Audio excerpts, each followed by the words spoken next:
Hello everyone and welcome to the festive edition of the Everton show. We were of course hoping to be reflecting on a night of Merseyside derby glory, but in the event it was a night of Merseyside derby heartache. But as somebody suggested to me, we probably would have taken 2 draws from the games with Arsenal and Liverpool, so we've emerged a point in credit.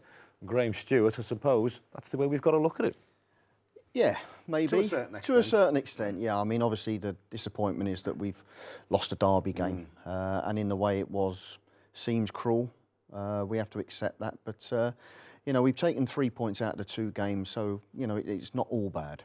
I was clutching at straws, really, wasn't I? Yeah.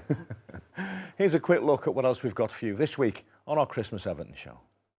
We did not deserve a defeat today, but okay, you don't get always in life maybe what you deserved. Can't thank the Everton fans enough for what they've done. I mean, it makes you really proud to be an Evertonian.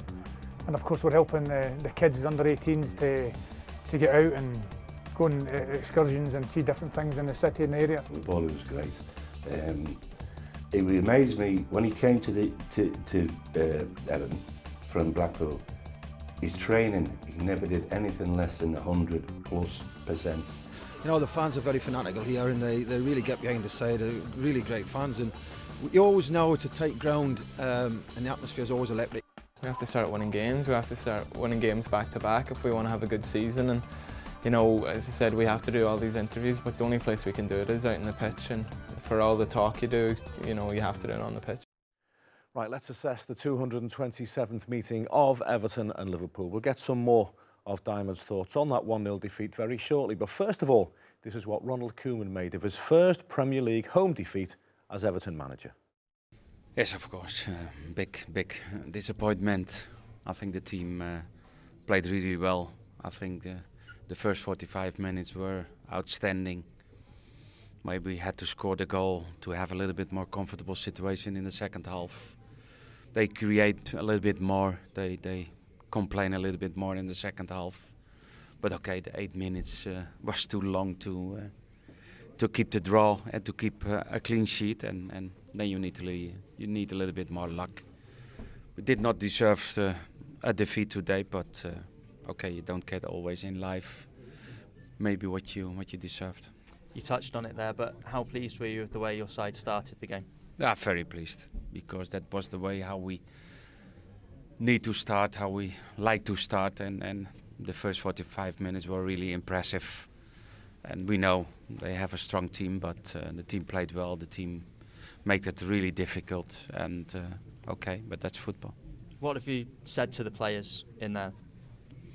Okay, everybody is really disappointed, but I think we have to take out the positive things of tonight, and that's the way how we need to continue. It's difficult after a defeat, but that's the way how we need to react. How much of a blow was it to lose James McCarthy and then Martin Stecklenberg in the second half as well? And how are they? Yeah, it's okay. James is of course, he played well the first 45 minutes. He was not sure about his hamstring. We couldn't take that risk. But okay, Barry is a good player and he knows his positions. But the goalkeeper is always a difficult situation. It gave us 8 minutes extra time finally, and okay, but that is what we need to accept. Of course, a third substitute, you need to wait. I was planned to bring Dominic on, and I needed to wait a little bit longer. Would just be a case of assessing those 2 players now ahead of the game against Leicester? Yeah, okay. We need to recover from tonight.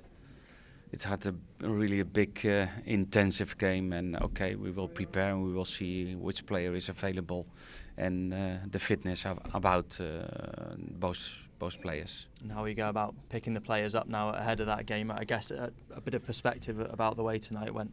Yeah, but okay, tonight everybody's disappointed. And the next started tomorrow, and then we need to be positive. We need to take out the positives of tonight and keep going. Diamond, before that game, the boss asked for the intensity and the energy that the players had produced against Arsenal, and he got that for a while, didn't he, against Liverpool? But the injury to James McCarthy sort of changed it a little bit. Yeah, I think that's pretty clear for everybody to see. James is a very, very good player in terms of closing people down and having that intensity in his game, especially when he's fit as well. Gareth's a very, very clever player, but probably doesn't give you that level of intensity in terms of the closing down and what have you. So the dynamic of our game changed totally after half-time. It was always going to be a case of we put an awful lot into that first half where I thought we were the better side. Stopped Liverpool doing anything pretty much what that they were good at. But obviously it's a difficult substitution to have to make straight after half-time, and it totally changed the way we went about our game. It's a pill to swallow, wasn't it? It always is. Right, that's the Merseyside derby done and dusted for now. We've got some far happier stuff for you between now and our first break. One of the highlights of my own personal festive calendar is the Everton Former Players Foundation Christmas lunch. It's always an absolute delight to enjoy a fine afternoon in the company of some of the men who thrilled us in the 50s, the 60s, 70s, 80s and 90s. Pat LeBone, the widow of the great Brian LeBone, is the former players administrator, and she puts the Christmas lunch together. It was another terrific day in the 1878 lounge at Goodison Park.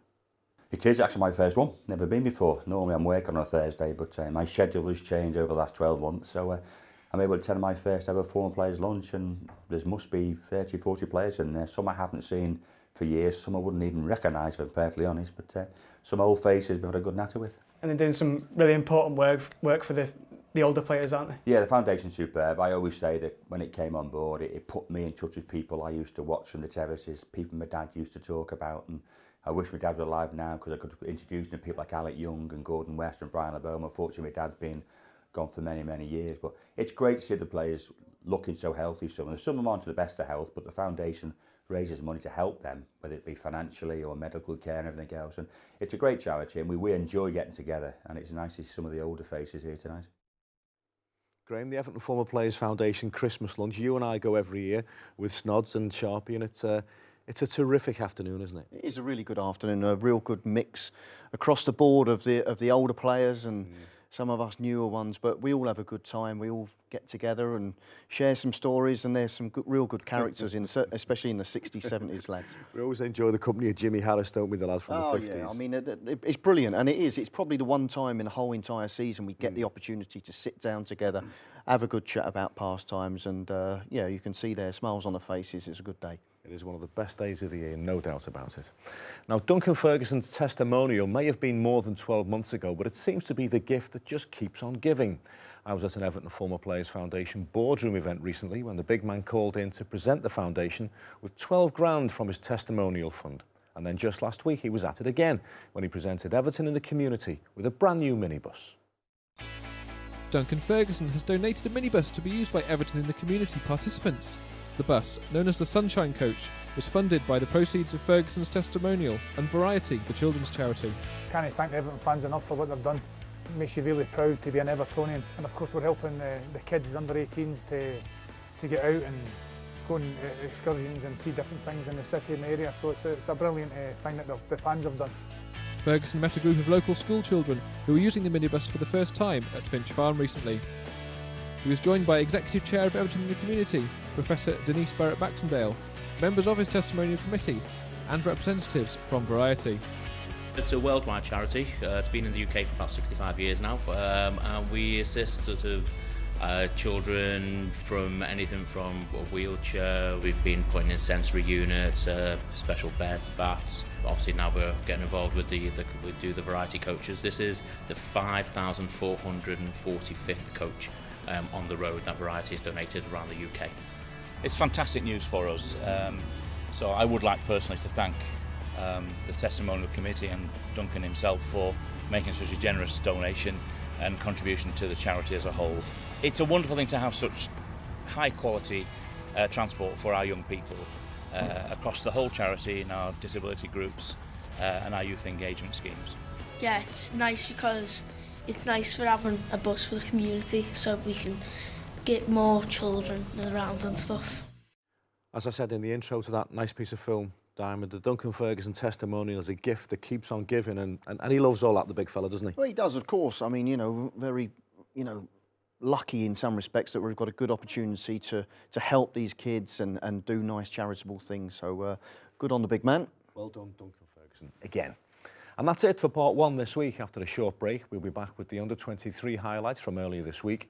We'll show you what happened when Graham Sharp, Ashley Williams and Tom Cleverley visited Clare House, and we'll explain why 6 young Everton players were presented with souvenir footballs by the Premier League.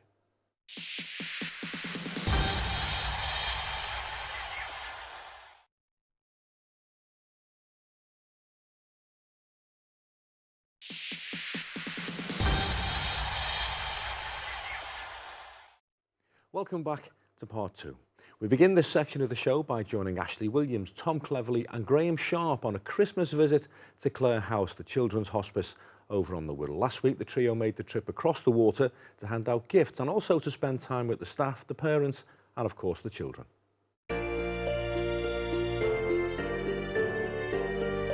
We've just been meeting the kids and the siblings and the parents and stuff and giving a few presents out and just trying to put a smile on their face really. A fantastic afternoon. You know, we get to meet obviously the kids, but the parents as well. You know, obviously the kids are here. This is a fantastic facility, but I think it's important to meet the parents as well. You know, just talk to them. It's an important part of the year for them. So to see the kids come along and you know the joy in their faces when they knew that you know Tom and Ashley were coming along, they were delighted. Couldn't wait to see them, and hopefully they've had a good day. Oh, it was such a privilege for the guys to come and spend some time with us at Clare House, especially to meet some of the families again.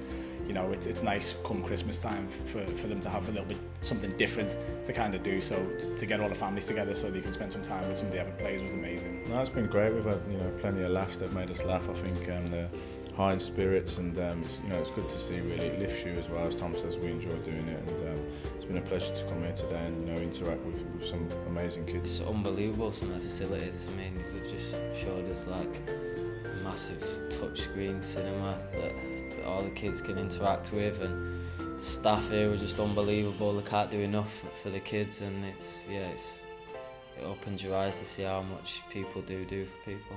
It's so hard to describe to people when they say what's it, because they hear the word hospice, and I think sometimes it's got connotations of being quite a sad place, but here it's just filled with love and positivity and happiness, and all the members of staff know all the children and the parents, the siblings, and you come in and you get hugs off everyone, and it's like you've never been away, and it's just like you go into family. Staff are fantastic. Always a smile on their face. They always try their best to make everybody feel comfortable and happy around here, so that's the most important thing. But the staff are great. We see the same faces year in, year out, but you certainly don't see them without a smile on their face. They're always happy, and listen, it's a great place for the kids. It's not an ideal situation for the parents to be in, but they know when they come here they'll get looked after, and they'll be met with a smile, and they'll go home with a smile as well. So it's a pleasure for us as a football club, and for individuals as well to come along and see the great work they do. I'd just like to wish everybody from Everton Football Club, all the members of staff here, and also the patients and the families as well, to have a great Christmas and hopefully a very happy New Year. It's a busy old time of year, isn't it? It is. I mean, it's my favourite time as an ambassador. I know for the three of us to go out there, and obviously the lads, they go down to Alder Hay, and obviously the boys there went to Clare House. But we've been to Whiston, we've been to Ormskirk, we've been over to the Woodlands Hospice and the Royal. So we try and cover as many bases as we possibly can to go out, see not just the kids, but just people in general, just to go out and see them, and if we can bring a smile to the faces, then great. A few little presents flying around, and no, it's a good time of year. It is a privileged position to be in, isn't it? To make a difference to people's lives, even if it's only for an afternoon or so, people who are in a really difficult situation, especially this time of year. Yeah, of course. I mean, nobody wants to be in hospital at any time, but certainly, not over Christmas. And, thankfully, a lot of the kids certainly that we saw were going to be out for Christmas, which was great to hear. But as you say, just to put a smile on their faces, just for 10 seconds of their time in hospital, it makes a little bit of a difference. Did you enjoy the Christmas period as a player when the games come thick and fast? I didn't mind it, because at the end of the day, you want to play games. Training's all well and good, but it's all about playing games for me. So I was more than happy with the Christmas period. Yeah. Training on Christmas Day? Yeah, it's something you just get on with it, don't you? It's got to be done. So no, it was all right. I was quite happy with that, to be honest with you. I'll check that out actually. Right, Everton under-23s were in Premier League International Cup duty again this week, with Atletico Bilbao the visitors to Goodison Park. Here's the pick of the action and also the post-match verdict of the coach, David Unsworth. It was a rare defeat for David Unsworth's under-23s in their final game of 2016. The 2-1 reverse at the hands of Spaniards Athletic Bilbao means they are out of the Premier League International Cup. Things had started well for the Blues when Callum Connolly headed in after just 9 minutes. Everton were keen to build on their lead and won a penalty 20 minutes in when Harry Charsley was felled in the box. John Joe Kenny stepped up, but his spot kick was repelled by keeper Unai Simon. It proved costly as Bilbao equalised before the break when Inigo Cordoba fired past Chris Renshaw. Everton were trying hard to regain the lead, but instead it was the visitors who grabbed the winner 10 minutes from time. Unai Núñez was the scorer, capitalising after a cross wasn't cleared. Despite the cup setback, Everton finished the year top of the league and will return to action in January. Yeah, they've been good games. They've been competitive games. They've been real games. You know, this is a team that plays in the second league of in Spain. So they're they're battle hardened. They're playing against men every week, and it's something that I wish our boys could do too. I was at that game, Everton against Athletic Bilbao in the Premier League International Cup, and it was a really good learning experience for our young players because clearly the Spaniards learn all about the histrionics quite early. Yeah, it can be difficult. I mean, I remember being a young player myself, and you go away with the England youth sides, and all of a sudden you come up against players who are blatantly cheating. Let's not mess about with it all, and it's difficult because you're not used to, your mentality is totally different to theirs. So there was an awful lot of that going on last night, which just messes the game up, to be honest with you. The boys started well, but Atletico Bilbao were a decent side. Yeah, I mean, all these sides, they're technically good. I mean, Hertha Berlin, the side we played before, were very, very good as well, technically. And Bilbao were certainly never going to be any different to that as well. All the Spanish sides are technically very, very good, but it's a great learning curve for our young players. Very, very worthwhile competition to go in, isn't it? Although, bizarrely, the other team in the group was Reading. No, yeah.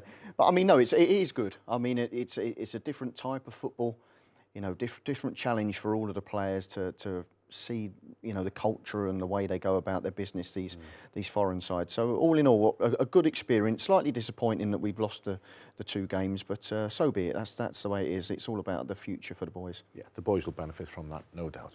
Well, 2016 certainly was a memorable year for 6 particularly young Everton players. John Joe Kenny, Kieran Dowell, Callum Connolly, Tom Davis, Mason Holgate and Matty Pennington all made their Premier League debuts, and to commemorate that, the Premier League themselves came to Finch Farm to present the boys with memento. No one was more proud of this achievement than David Unsworth. Everybody remembers the debut. I remember mine like it was yesterday, all those years ago. And it's a big moment in their lives when they make the debut for Everton. It's a great day, and it's lovely that the Premier League have recognised that and they've awarded them, just a small memento. I think it's a lovely touch, and we thank the Premier League for that. It's nice to look back and remember my debut, and it's great to have this ball as something I'll probably cherish for the rest of my life. It's brilliant to be involved with lads, all the lads who made their debuts last year. It's a real group togetherness, and it shows that we've done well to get a chance. We're one of the top producers of young talent in this country, and I'm biased, but I think we're the best at it. There's more to come from the lads that you've seen in terms of really racking up some appearances for our club. I think it's really important that we continue that conveyor belt of talent coming through, and we'll never stop searching, for the next player. I think it's a club that gives young players chances, and the lads have capitalised on it last year, and a few of us have got a chance, and hopefully there's many more to come. As you see, there was 6 of us there getting the pictures took, so it shows at this club how good we are for giving opportunities, and it's really stood me in good stead. It's great to get that experience early on. I'd like more. I'd like double figures. I'll never stop searching for that. And like I said, I'm greedy as a coach. I want every single player that works with us to be afforded the opportunity to play in our first team. I know what it's like. There's no better place to play. So we aspire to have every single player that comes through our ranks to be a potential first team player. And I'll never stop until that happens. 6 young players getting their souvenirs from the Premier League, and each one of those 6, Graham, could well be a first team regular one day. Well, that's the hope for us, certainly. I mean, it's a lovely touch, as David mentioned there in the clip there by the Premier League. The challenge now for all of those 6 players is to be consistently in the first team. That's the next step for them. They've all had a little taste. It's now the challenge is now, can you get in on a permanent basis into that first team and really show what you're all about? Tom Davis played particularly well against Athletic Bilbao for the 23s, didn't he? I believe so. I've been talking to David Unsworth, and he's been very, very impressed with Tom's form. You know, not just in the Bilbao game, but pretty much the whole of the season. I think out of the lot of them, you know, Mason's been in and around that first team pretty much from the start of the season, but Tom's certainly banging on the door very loudly, I think. We've seen each of those boys play in the first team, and not once have we said, looks a bit early, or he looks a bit out of his depth. Well, very rarely do you see a poor debut from a young player. You know, it's that full of energy, and you know they don't know any different, and they're like free spirits when they run out there. And that's why I say it's now the next level where you've got to get that consistency. And let's see whether you can impress for half a dozen games. Can you impress for 10? You know, and then eventually, like, you know, cement yourself in the first team. You know, it's very difficult nowadays for young players, because you have got the influx of foreign players coming into the country. You have got the possibility of spending huge amounts of money on top class players. So it is difficult for these players. But ultimately, if it works for us here at Everton, brilliant. If it doesn't, I'm sure they're still going to go on and make good careers for themselves. It might have to be elsewhere for one or two, but hopefully it'll be for us. The future's very bright for all 6 of them, that's for sure. Right, and that's us halfway through this week's show. After the break, it's our big interview slot, and it's one that I thoroughly enjoyed doing. I had the absolute pleasure of the company of the great Roger Kenyon recently. Don't miss it.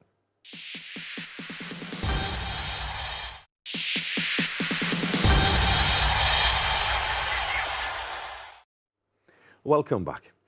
Now, over an Everton career spanning more than a decade, Roger Kenyon played 309 first-team games. We don't often see him back at Goodison Park these days, so it was lovely to catch up with him before the Everton former players' Christmas lunch. As centre-half, Roger was as tough as they come, but as you're about to see, he's also a terrific guy. I was 15 years old and I joined as an apprentice the same year. Myself, Joe Royal, like called Alan Tarbuck, I think there was 3 or 4 of us, 1964. Cleaning the boots and painting the goalposts. We had to do all that, do all the boots. And it was funny because there used to be a cobbler on the other side of the street many, many years ago, and the first team players, then you'd say your boots and he'd say, yeah, I want a new toe cap, I want a new piece on the side. Not like I'll have a new pair, like now they've got 6 or 7 pairs to choose from, you know, different world. And you came through the ranks and played for the reserves when reserve team football was really good standard, wasn't it? It was, and it was, I think it did us a great deal of help because we played against players who were coming down from the first division at the time, obviously, were injured, coming back from injury, or were on the way out, and it really taught you an awful lot about football, you know. But in those days, particularly if you were a defender, it was sink or swim, wasn't it? Yeah, a lot different to now, obviously. I mean, like these type of player, you know, who plays the ball around. I mean, my hero was Franz Beckenbauer, and he was the first, I thought, really, of centre-backs that could do all this. As we were told, win the ball, give it to somebody who can play, because you can't. And that was the Harry Catterick strategy, you know. How did you get on with Harry Catterick? Very difficult man. Funny, you never know which way to take him. He'd walk past you, ignore you, he'd walk past you and give you a hug. You never knew. If you won, the greatest manager in the world, especially coming home on the coach from wherever, but if you lost, you daren't utter a word or a smile, you know. So your early games at the back for Everton, were they alongside the great Brian LeBeau? Yes, yeah, against Labby. And then they had a run because John Hurst got a jaundice, had a run with that. And then, of course, Labby had to retire through injury. So I went with Hursty quite a while. And then Mick Lyons, of course. And then Ken McNaught came in later on again, yeah. That 69-70 team was something special, wasn't it? Yeah, I mean, I was sub, but I don't know how many times, and I think I only played about 8 or 9 games. And what was disappointing for me was the way it was split up, because I thought the age of that particular team, there was only really Labby, Westy, maybe Johnny Morrissey, that were sort of over 25, 27 or something. The rest of us were all 19, 20, 21, 22, 23. And then within the next 3 years or whatever, the whole thing had gone, you know, people sold off. It was sad because that team should have gone on and dominated. One of the players who left was, of course, Alan Ball. How good was he? I love Bally. Bally was great.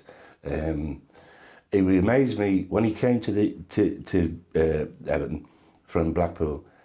His training, he never did anything less than 100+%, and whether it would be little sprints, whether it would be a full lap round, whatever it be, he had to win. He had to be the best, and it inspired the other players. And you could see the other players themselves thinking, "Well, this man can do it," you know. And we all sort of raised our game a bit, you know. The early 70s were a little bit of a struggle, as you say, for Everton. Harry Catterick moved on, and then Billy Bingham came in. Did much change training-wise when Billy came in? Billy was a bit of a fitness fanatic in my book. There was no, I mean, when Harry Catterick days, fair enough. We played on the Saturday, we'd come back in on the Monday, and the Monday was a sort of an ease day, a jogging day, a five-a-side day to get you back into it. Not with Billy Bingham. Billy Bingham was a hard training day. Tuesday was unbelievable. From anybody from that era will tell you, you were literally on your knees being sick every Tuesday. Then he'd give you the Wednesday off and that so-called. I mean, I remember saying to him one time about the training, I said, "It's ridiculous, you're asking too much of the players." And he said, "What are you talking about?" I said, "Well, could you imagine Peter Osgood? Imagine asking him to do this particular training session." And he sort of thought for a minute and he said, "Yeah, but imagine how good he'd be if he did do that session." And it was, you know, and I talked to Brian LeBone one day about it, and Labby said, "He what?" I told him how hard we trained. Labby had retired, you know. And he said, "You know why he does that? Because he was always on the injured table. He didn't do any training. He was one of the laziest so-and-sos ever, you know what I mean? But now he's reliving it again, thinking, imagine if I had been fitter, I could have been," and all that, I think, so, yeah. When you look back at the 70s, Roger, you played against some fantastic centre-forwards. You've just mentioned Peter Osgood there. He was one of many, wasn't he? Every week must have been a challenge for you. Yeah. Every team sort of had a big centre-forward, I think, as well, in those days, you know, whoever it was. And it was always a physical battle. And you knew within the first 10 minutes, if the player I was marking turned around to me and said something like, "That was a good result last week," I'd go, "Yeah, I think I've got you." But if he come and sort of looked at me and give me the and I knew, then you're in for it, you know. You quite enjoyed the physical side though, didn't you? Yeah, I think, but it was more physical in those days, wasn't it? You know, I mean, some of the things I watch now, the tackles, and it's ridiculous, really, you know.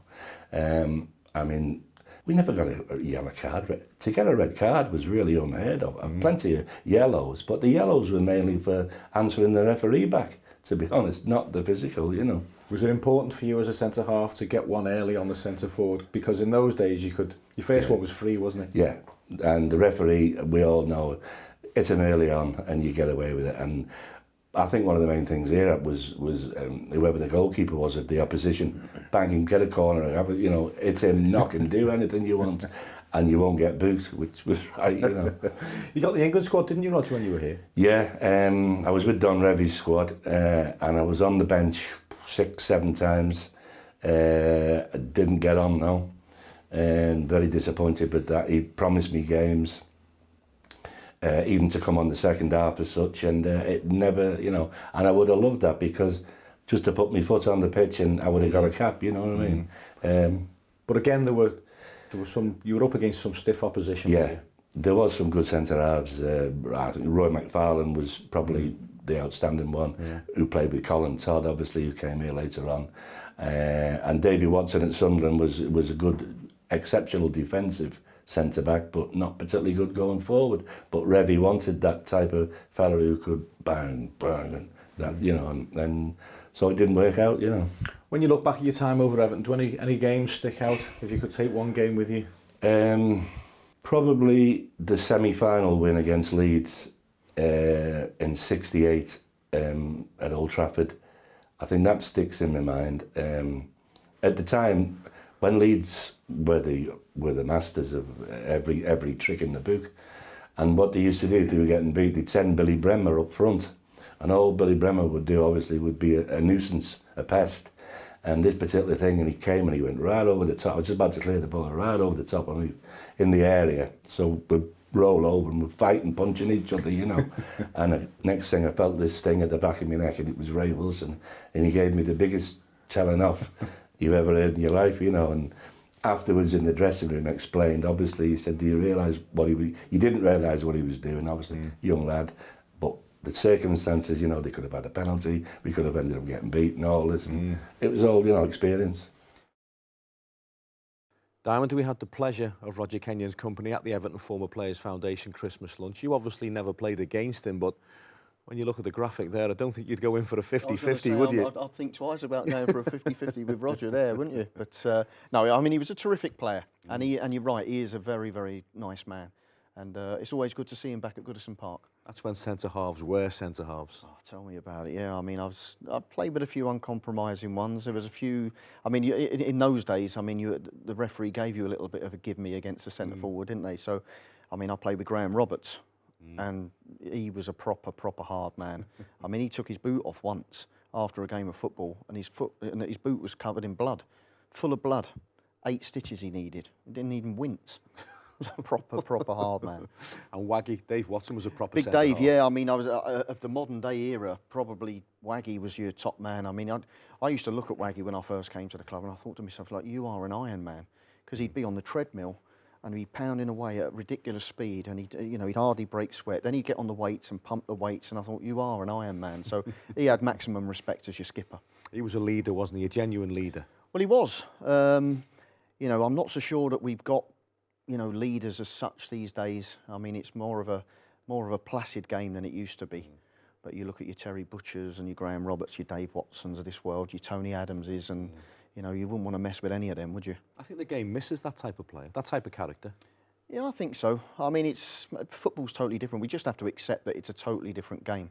It's a bit more passive.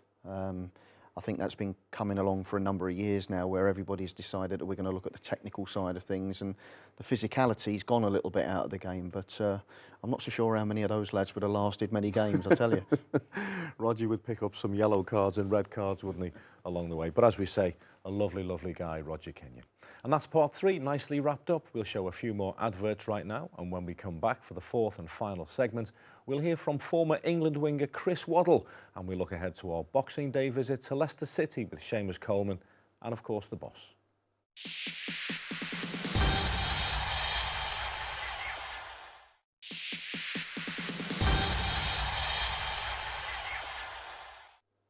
Welcome to the 4th part of the Festive Everton show. Now, you'll remember last week that we had Mark Schwarzer on the programme talking about the time Chris Waddle scored an FA Cup worldie of a goal for Bradford City at Goodison Park. Well, this week, we've got the man himself. Chris Waddle played many times at Goodison Park, and as you're about to see, he's got a genuine affection for Everton Football Club. I think we came here bottom 3 or bottom 4 of the Championship, and we came obviously to Everton, which is obviously to do well in the Cups, and Bradford brought a big following that day. I think they had all that side down there, and we just gelled that day, and we caught, I just think we came out of the blocks quick, and we caught Everton on the up, and all of a sudden, it was funny, the goal was basically there, half around the centre circle, and I always remember it was Canchelsis was running back with it, and knowing a winger as I was a winger, I thought he's going to try something clever here. So instead of just rolling it back to Neville Southall, he tried to reverse a pass, and I just latched onto it by chance. And I saw Neville obviously would come for the pass, so I just thought, hit it, what you got to lose. So luckily enough for me, and it went just dropped under the bar. When we spoke to Cam, he tried to take the credit, saying he'd been telling you all week in training that Neville would be off his line. Is that how you remember it? He kept saying it all the time, and he was saying it in the tunnel, and Neville walked past to look at the pitch, as players do, you know, you go out and look at the pitch, and as he walked past, he went, Neville, stay on your line today. He says, Chris is going to chip you, and I'm thinking, I'll be happy if I get a shot today. But it happened, and you know, after coming, obviously, you know, I was full of it. I told you what he was going to do, and but it was just a great day, and I mean, that's what the FA Cup's all about. If it had been a league game, I don't think we would have got any Everton, to be honest. I guess earlier on in your career as well, some tougher tests when you were coming here in the mid-1980s. Yeah, when I was at Newcastle, we got hammered here, and then obviously I came here with Tottenham.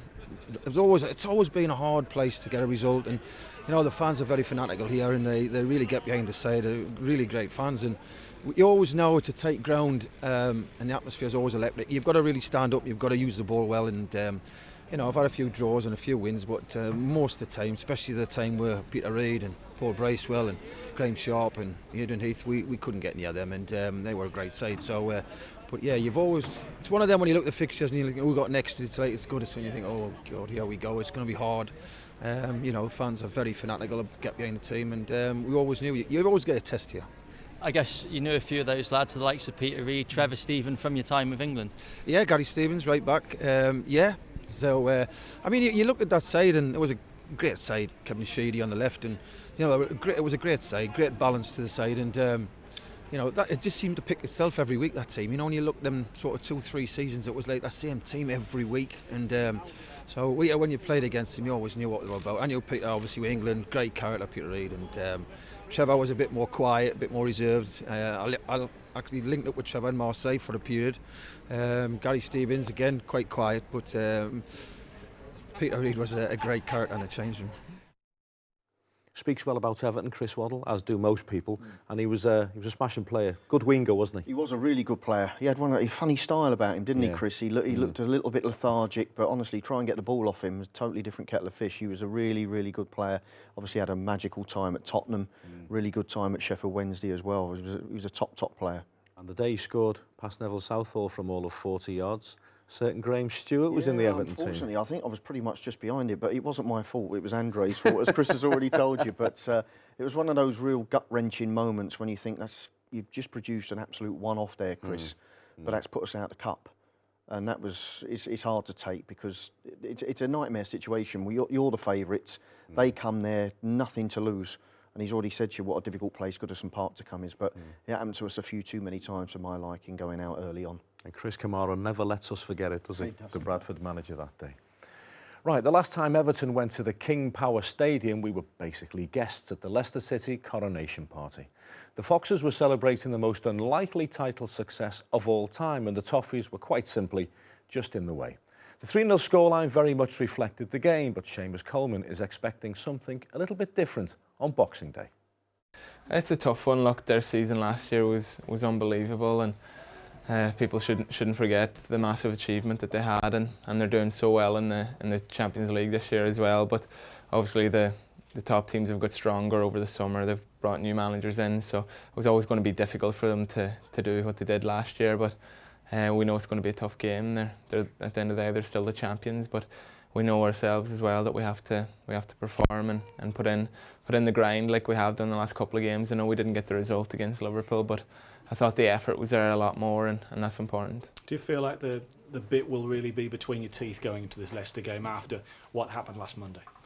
Yeah, it has to be. We have to start winning games. We have to start winning games back to back if we want to have a good season. And you know, as I said, we have to do all these interviews, but the only place we can do it is out in the pitch. And for all the talk you do, you know, you have to do it on the pitch.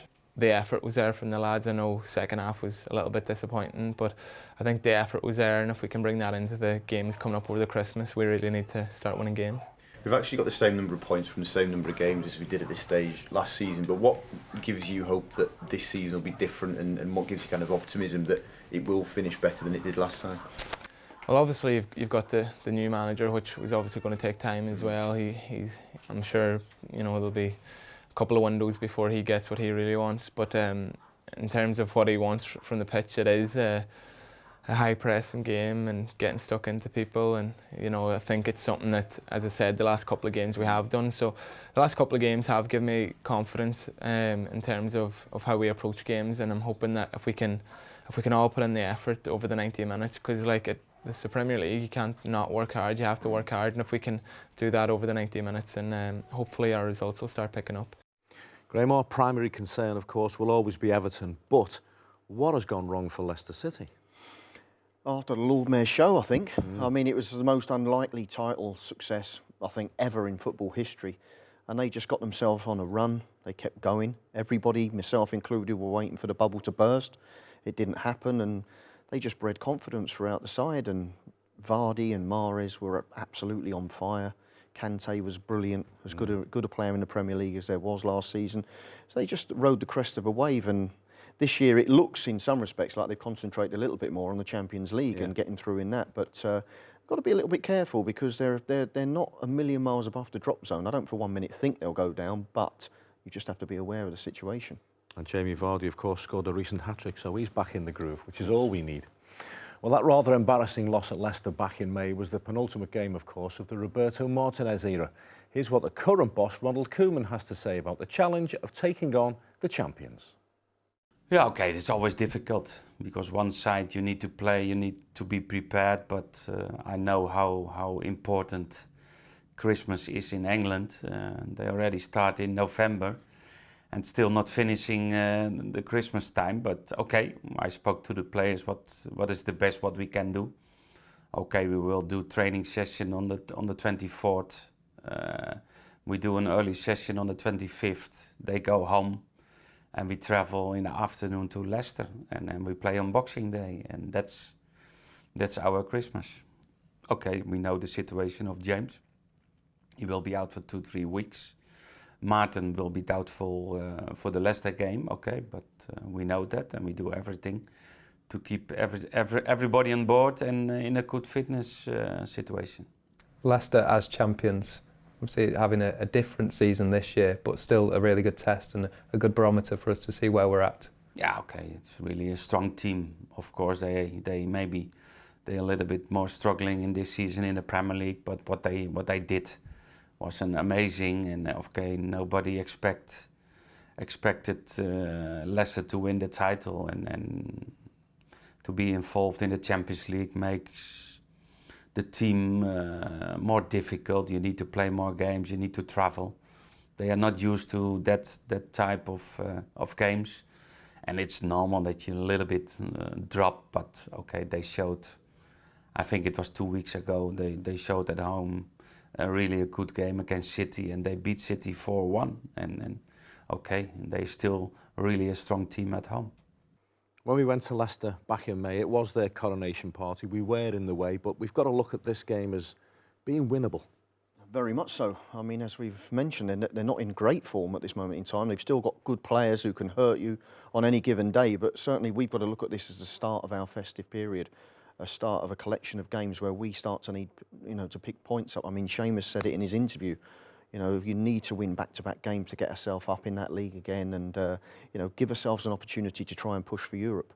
Again, we'll go back to that phrase, intensity. Well, we've got to have it. If the lads, they've set the bar now, they've set the bar with Arsenal, second half, and Liverpool first half. Can we do it for 90 minutes? That's the test now. Can they go out there and give a real dominant 90-minute performance, work their socks off like they have done for the last 2 games, but, create a few more chances, finish off a few more chances, and all of a sudden, things turn for you. I was going to say, it's taking the chances that you create that's the crucial thing. Of course it is. I mean, irrespective of who you are and what side you play for, it's all well and good creating chances. You've got to take them when they come your way, especially in the top games away from home as well. Absolutely. And that's just about it for the festive edition of the Everton Show. Don't forget that we'll have full audio commentary from the Boxing Day fixture and also the game at Hull City on December the 30th on evertonfc.com. All that remains for us now is to wish you all a very, very Merry Christmas. Do enjoy yourselves, and please do join us next week for our review of 2016. All the very best from everyone at the Everton Show.